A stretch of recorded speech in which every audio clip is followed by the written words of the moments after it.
This is Troy King with Imagine Out Loud, God's Bar and the Problem Patron, Episode 5. The priest gestured for him to follow. I knew it. I told the king this was a bad time to investigate a silly little rumor. That damned gate. Isaac looked at him, but the priest just kept talking. This cursed city is a problem. He just runs off to a bar with a monster running it. Has he had no mind for the goddess, honestly? You might be a little too needy for a grown man. The faithful need their voices heard. We keep watch for. It seems like a lot of sitting around waiting for others to fix your problems because you're too insignificant to fix it on your own. Now stop complaining and take me where we need to go. The priest fell silent, and the temple was not far from the armory, and the barracks in turn not far from the castle, so the trip was but a few minutes, which now felt infinitely more awkward and stretched out. The streets were still quiet. It was early and dark. The birds even seemed gone. Everything seemed eerie around this hero. Finally, they made it to the barracks.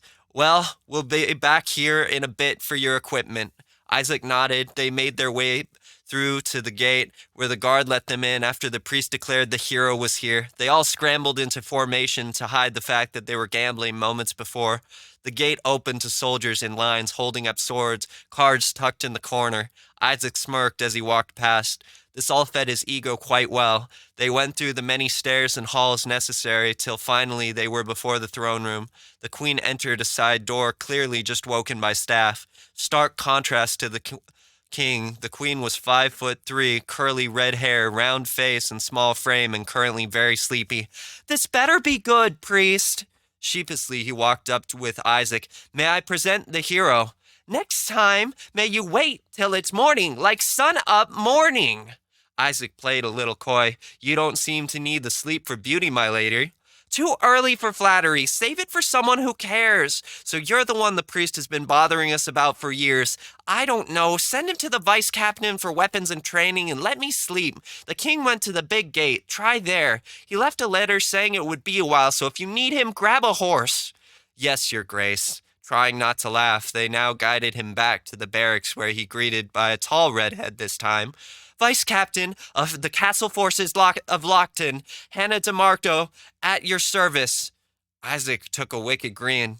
Pleasure to meet you. I'd love to see the skills of such a renowned warrior up close. A clear play at a spar. Hannah nodded and they walked to a small open dirt patch with racks of wooden swords and daggers, both grabbing something. I'll warn you since I don't know how it was in your world, but first blood and it ends, no further.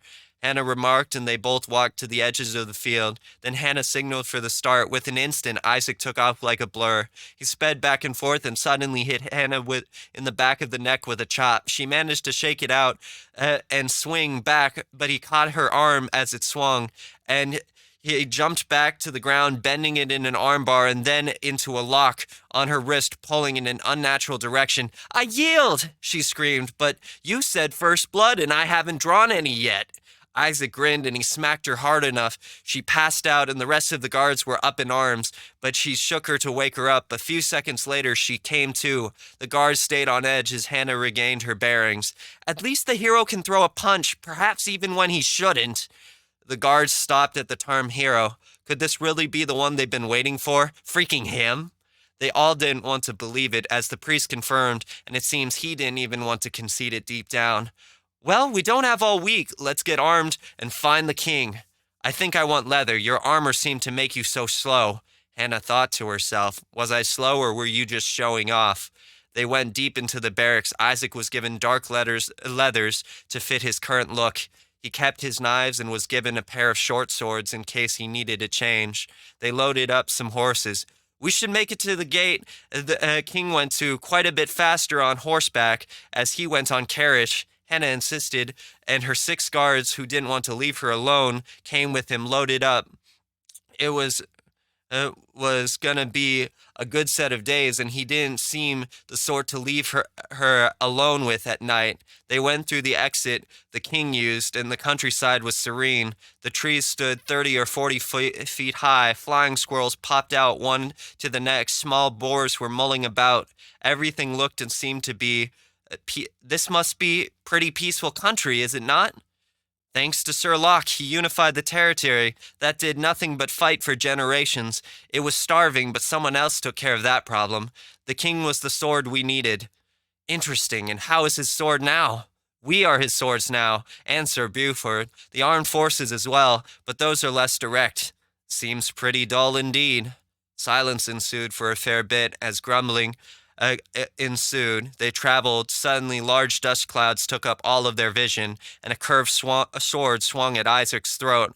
But before it had a chance, his knife was out, and he spun off the horse and twisted his legs, sweeping the assailant to the ground. He then plunged the black blade into the man's throat. More blades came from the dust.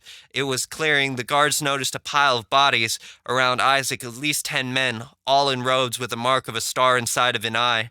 Freaking demon worshippers. Already? How did they even hear about the hero? We just found out, said one of the guards. Isaac scoffed. They didn't seem they lacked for training or organization, so what zealots amount to is this?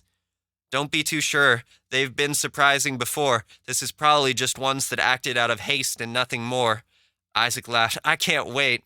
The rest of the ride seemed to breeze by till they ended up at a big black gate.